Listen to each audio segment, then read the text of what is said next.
Hey guys, so a lot of you have been tweeting me asking me to give my opinion on the Nye Ham debate, if you even want to call it that, so I'm going to make a quick video. I have like pages and pages of notes here, and you can see how lovely my handwriting is. As I was watching the debate, I took all these notes, and I don't know if I'm going to cover everything because it'd be a really long video, so I'm just going to give my ideas and different parts of it, and I kind of felt like I was at like a mix of Sunday school and science class. It was like this really awkward combination of things, like Ham didn't make any sense, and I was really frustrated. He kept saying the same thing and never really answered any of the questions that came at him, which I expected. You know, part of me wanted to see a good debate, part of me wanted to see him at least, I feel bad for Christians, because this guy didn't even give decent arguments for his points. So this happened at the Creation Museum in Kentucky.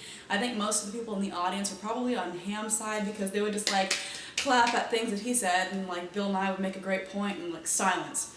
So that was a little bit frustrating to watch. It was really reminded me of an embryologist debating someone who is trying to fight for the stork theory. That's how off this debate was. So this is my example of how I felt like the debate went. Radiometric dating says things are older than 6,000 years, but there is a book, and that book says that God done it. Trees have more than 6,000 annual rings, but there's a book that says ice layers show hundreds of thousands of different winter-summer cycles. But there is a book. Look at the layers of rock and sediment at the Grand Canyon. There aren't any fossils that overlap. But there is this one book.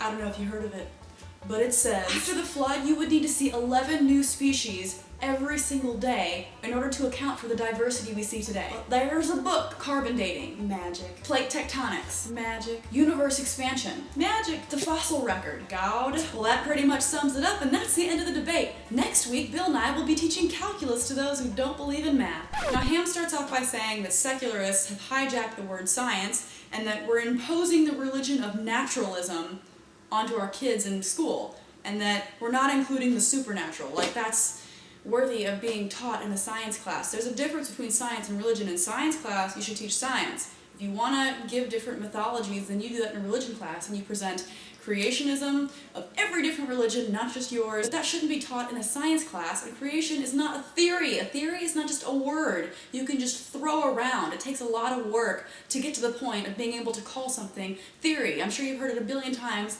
but gravity is a theory, and I would love to see him try to disprove that in his next debate. And I absolutely love how every time Bill tries to bring up the fact that he's at the Creationist Museum, he calls it a facility, because I think that he just didn't want to call it a museum because it's so ridiculous. And then he brings up the point that you could so easily disprove evolution by finding one fossil out of place. And then that kind of goes back to the thing I said earlier about the Grand Canyon. If you found one fossil in the wrong strata, you'd disprove evolution. It'd be so easy. This is on page 154 of The God Delusion. Evolution makes up the strong prediction that if a single fossil turned up in the wrong geological stratum, the theory would be blown out of the water. And that's what I'm trying to say.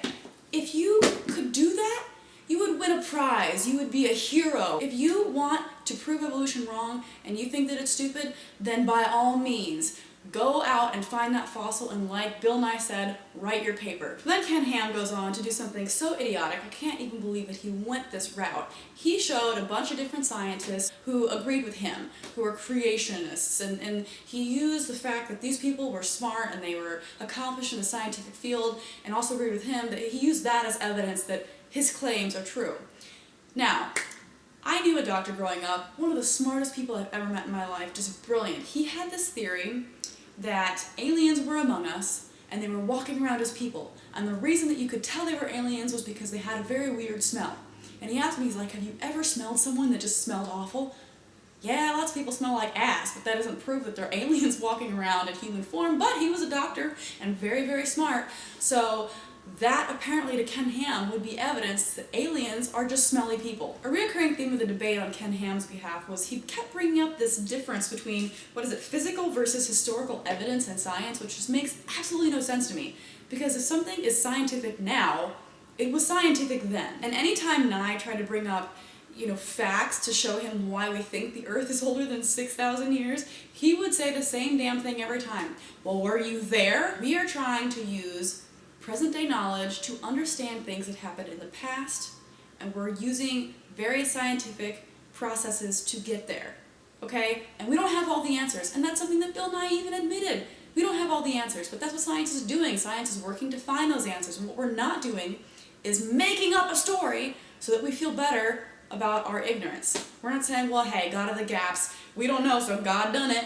That's the wrong way to approach things. The right thing is to use that ignorance as motivation to continue researching to find out more information about the past. If we just accepted Ken Ham's way of thinking, we would never figure out anything because we would be satisfied with the blanket answer of God. He said, I believe in the creation story from Genesis, and then he even said a few times that the Tower of Babel was whenever everybody was trying to build a tower to get up to God, and then he struck them down and separated them and gave them different, languages and stuff. He said, that's why there's different races of people.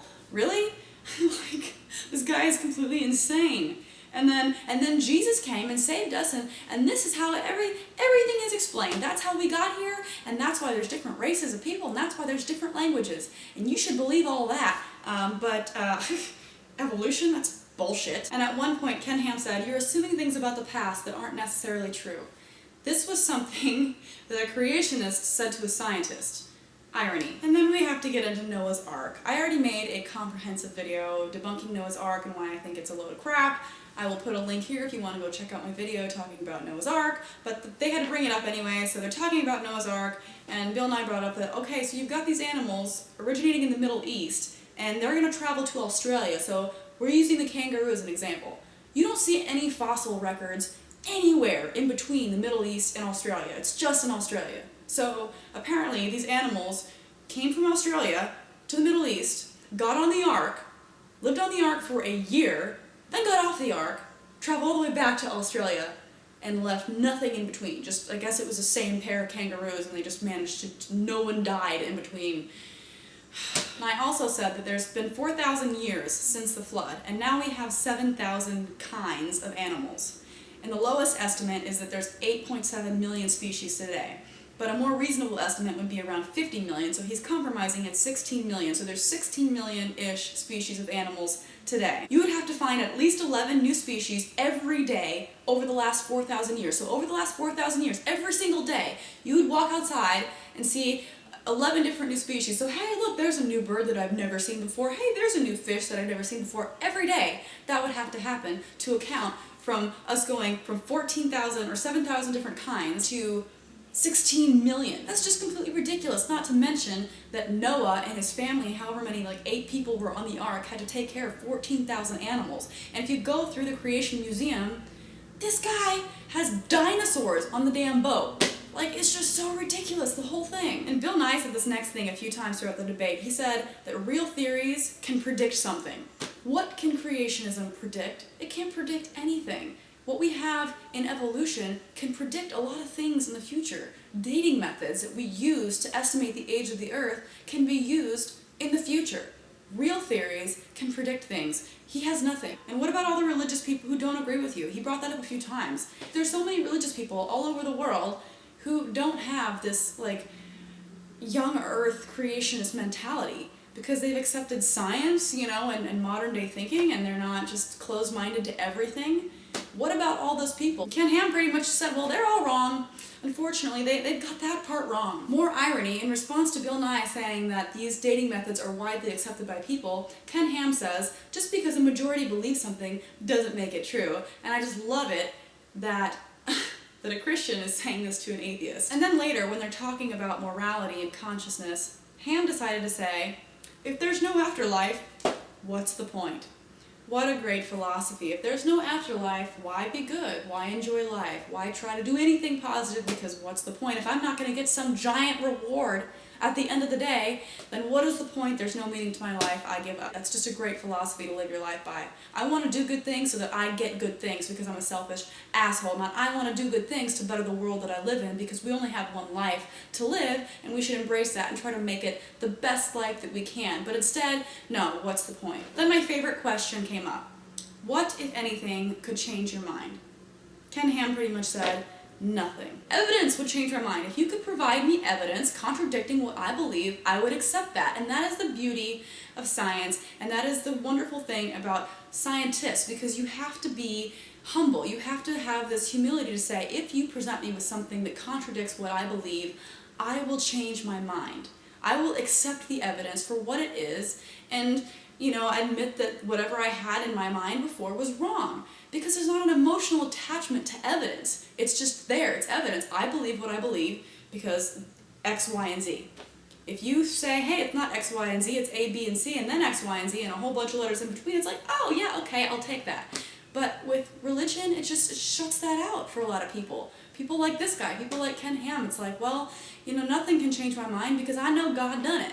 Even though you're like, this piece of evidence, this piece of evidence, this piece of evidence, they're just plugging their ears and not listening because they have to mold science around their religious belief. And if it doesn't fit with their religious belief, they're going to throw it out. And that's a really scary part of religion. Ken Ham expects you to accept his interpretation of a book that was written thousands of years ago and has been translated, rewritten several times. And that, to him, is stronger evidence and should be more compelling to the mountains and mountains of evidence and scientific research and advancements that we've made and what you can observe outside right now. That is not as compelling as the Bible. A lot of people say that you shouldn't debate creationists like this, but honestly, I can see why you say that because what you say to them isn't going to register with them necessarily. They're just going to argue with you. They are going to repeat the same rhetoric that you've heard so many different times from people who are religious, from people who are creationists. They say the same thing over and over again, so nothing that they say is really new or shocking, so it's easy to defeat them in a debate like this. And they have these talking points that they're just going to keep repeating. And nothing that you say is going to counter them because they've got this blanket statement of, well, God done it all, and what you say is wrong, and I throw it out because it's not in the Bible. So that can be applied for anything, so they don't have to listen to you. So no, I don't think that you're going to change the mind of the creationist. Of course not. Because they're gonna get completely creamed and walk away feeling victorious. So a lot of people feel like that's a good enough reason to not ever encounter these types of people, but I disagree. Because there's a lot of people out there who follow these types of people and they need to see stuff like this. I feel like this public of a debate helps to bring the topic, to people's conversations. It just brings awareness to the problem, and it sheds light on the fact that there are people out here like Ken Ham that actually still believe this shit. And it causes lots of problem in America. Creationism is still taught in schools in the United States as science. That's a problem. And it's something that everyone needs to know about. It needs to be addressed. And I feel like debates like this are a good thing and help to at least bring awareness that this is still a huge problem. So let me know what you guys think in the comment section below about this debate. I know this video is probably a little bit long, but the comment section on the actual debate, which I will have linked in the description below, have been disabled, so people can't share their thoughts on it. But of course, it's on the Answers in Genesis page on the YouTube channel, so of course they're not allowing comments because they don't want everyone to comment about how badly he was crushed in this debate. Anyways, hopefully the debate wasn't as difficult for you to watch as it was for me, and I hope you liked this video. Thanks for watching, and I will see you guys next time.